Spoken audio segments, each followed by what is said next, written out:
নমস্কার, তোমাদের রান্নাঘরে আজকে নিয়ে এলাম বেগুন ভাজার রেসিপি। যারা ডুবো তেলে বেগুন ভাজা খেতে ভালোবাসেন অথচ বেশি তেল খাওয়া হয়ে যাবে এই ভেবে সেইভাবে বেগুন ভাজেন না, তাদের আজকে আমি দেখাবো কিভাবে বেগুনটা ডুবো তেলে ভাজলেও বেগুন একেবারেই তেল টানবে না। তো বেগুনটাকে আমি এখানে দেখতেই পাচ্ছেন বেশ মোটা করে কেটেছি। একটু পুরু বেগুন ভাজা খেতে কিন্তু বেশ ভালো হয়। তো বেগুনগুলোকে আপনি চাইলে আর একটু ছোটো সাইজ করে নিতে পারেন, তবে খেয়াল রাখবেন বেগুন ভাজার সময় যেন বেগুনটা তেলে ছাড়ার সময় খোসার দিকটা অবশ্যই ছাড়তে পারেন। অনেকে গোল গোল করে যখন স্লাইস করে কাটেন সেটা কিন্তু সম্ভব হয় না, ডাইরেক্ট বেগুনের ভেতরের অংশটা তেলে দিতে হয়, সেটা করা যাবে না। এইভাবে বেগুনগুলো কাটতে হবে। এবার বেগুনগুলো জলে ভিজিয়ে রেখেছিলাম, জলটা ফেলে দিলাম। জলের সঙ্গে সঙ্গে কেটে দিলে কি হয়, বেগুনটা কালো হয় না। এবার স্বাদ মতো নুন, একটু হলুদ গুঁড়ো, আর এর মধ্যে অবশ্যই তেল কম টানার জন্য অ্যাড করতে হবে কয়েক দানা চিনি। একদম বেশি না, একদম জাস্ট কয়েক দানা চিনি এখানে দিয়ে দিতে হবে। দিয়ে ভালো করে বেগুনটাকে মাখিয়ে নিতে হবে নুন, হলুদ আর চিনির সঙ্গে। বেশ ভালো করে মাখিয়ে নেবেন।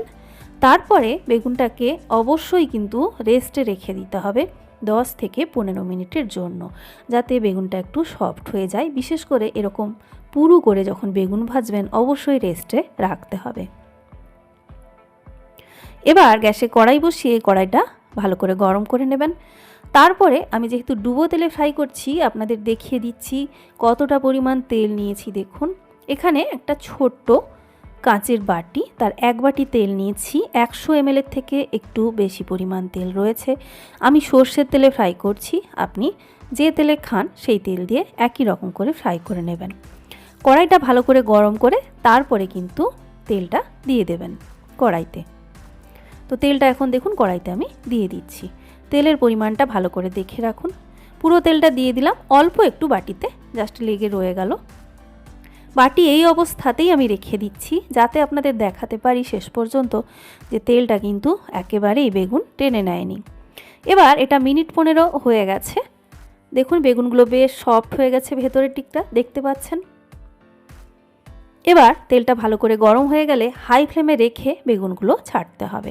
বেগুন ছাড়ার সময় যেটা আপনাদের বলেছি প্রথমে, খোসার দিকটাকে অবশ্যই তেলের মধ্যে আগে ছাড়তে হবে, ভেতরের অংশটা আগে তেলে দেওয়া যাবে না। আর তেলের পরিমাণ আপনি আরেকটু কম করতেও পারেন, কিন্তু আমি আপনাদের ডুবো তেলেই ভাজার পরেই দেখাবো যে শরীরে তেল কিন্তু খুব বেশি যাবে না। তো আমি এখানে টোটাল বড় বড় সাইজে 6 পিস বেগুন ভাজবো, তো এখানে আমি 3টে করে ভেজে নিচ্ছি কড়ার সাইজ অনুযায়ী। এবার হাই ফ্লেমে 1 থেকে 1.5 মিনিট ঢাকা দিয়ে রেখে দেব। যেহেতু উল্টো দিকে রয়েছে হাই ফ্লেমে রাখবেন, পুড়ে যাওয়ার কোনো চান্স নেই, খোসার দিকটা ভালো করে ভাজা হয়ে যাবে, কোনো অসুবিধে নেই। প্রায় 1.5 মিনিট আমি কিন্তু এভাবে হাই ফ্লেমে রেখে দিয়েছি। এবার ঢাকাটা খুলেছি, উল্টে দেব। ঢাকা খুলে উল্টে দিচ্ছি। দেখুন প্রায় 1.5 মিনিট রাখার পরেও কিন্তু উল্টো দিকটা পুড়ে যায়নি, বা অল্প যদি পুড়েও যায় তাতেও কোনো অসুবিধে নেই। এবার কিন্তু ফ্লেমটা মিডিয়াম করে আমি ঢাকা দিয়ে রেখে দেবো 40 থেকে 50 সেকেন্ডের জন্য। প্রায় 40-50 সেকেন্ড ঢাকা দিয়ে রাখার পরে এবার ঢাকাটা খুলে আপনাদের দেখাবো যে উল্টো দিকটা কীরকম ফ্রাই হলো। আর অবশ্যই কিন্তু যেরকমভাবে ঢাকা দিতে বললাম ঢাকা দিয়ে দেবেন, না হলে তেলটা অনেক সময় উড়ে যায় একটু বেশি পরিমাণে। দেখুন উল্টো দিকটা গোল্ডেন কালার হয়ে গেছে ঠিকই, আপনি চাইলে এরকমও ভেজে তুলে নিতে পারেন, তবে আমি আরেকটু লাল করে ভাজবো।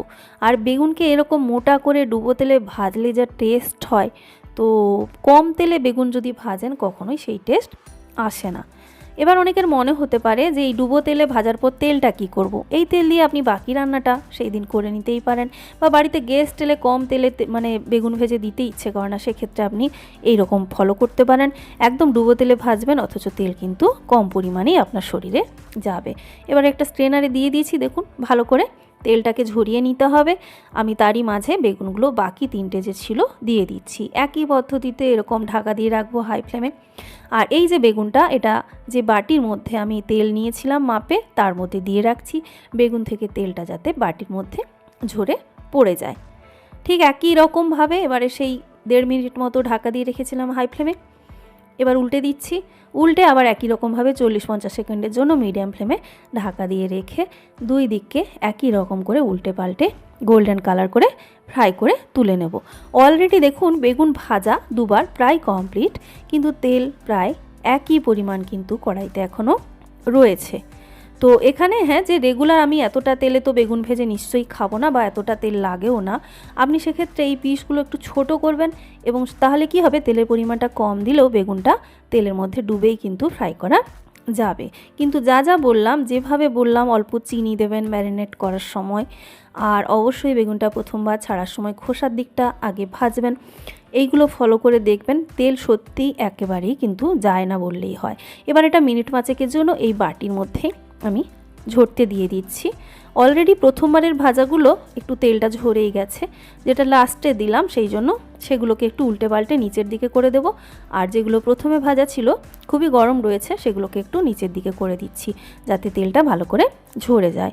আর যে তেলটা কড়াইতে রয়ে গেল, একটু ঠান্ডা হলে আমি আপনাদের দেখাবো যে তেলটা ঠিক কতটা রয়ে গেল, কারণ যেহেতু আমি কাঁচের বাটিতে দেখিয়েছি, তো ওই বাটিটাতে কিন্তু খুব বেশি গরম তেল আমি ঢালতে পারবো না। তো যাই হোক, দেখুন বেগুনগুলো তো ফ্রাই হয়ে গেছে, তেল ঝরেছে দেখুন ওখান থেকে বেশ কিছুটা, এই তেলটা বেগুন টেনেছিল। এবার আমি আপনাদের দেখাই বেগুনের মধ্যে একটা টিস্যু পেপার দিয়ে যে কতটা পরিমাণ তেল বেগুনের মধ্যে আছে। যদি দেখবেন অনেক সময় বেগুন যদি ভুল পদ্ধতিতে ভাজেন, একটা টিস্যু পেপার একটা বেগুনে দেবেন, সঙ্গে সঙ্গে দেখবেন পুরো টিস্যু পেপারটা ভিজে যাচ্ছে। কিন্তু এখানে দেখুন একদম চেপে চেপে নিলেও আপনি যেরকম দেখছেন শুধুমাত্র হলুদের কালারটাই কিন্তু এখানে উঠছে, তেল কিন্তু একেবারেই ফোঁটা ফোঁটা যেরকম হয় সেই রকম পরিমাণে উঠছে, মানে একদম কম পরিমাণে তেল টেনেছে। অনেকের মনে হতে পারে যে আমি কড়াইতে পরে বেশ কিছুটা তেল হয়তো আবার ঢেলে আপনাদের দেখাবো যে বাটি ভর্তি রয়েছে, একেবারে কোনো রকম কিচ্ছু ফেক দেখায়নি এখানে।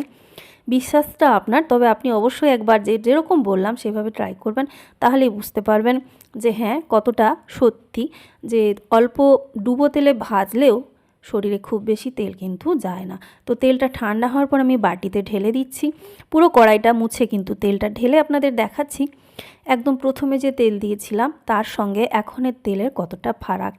তো এইভাবে আপনি মোটামুটি 1-2 চামচ তেল খরচ করে অনেকগুলো বেগুন ভেজে নিতে পারবেন। আর এই তেলটাকে সেই দিনের বাকি রান্নাগুলোর কাজেও কিন্তু আপনি লাগিয়ে দিতে পারবেন। এবার আমি আপনাদের দেখাচ্ছি দেখুন যে আগের তেল এবং পরের তেল কতটা ডিফারেন্স। তো বন্ধুরা, এই ছিল আজকের ভিডিও, সবাই ভালো থাকবেন, নেক্সট ভিডিওতে দেখা হচ্ছে।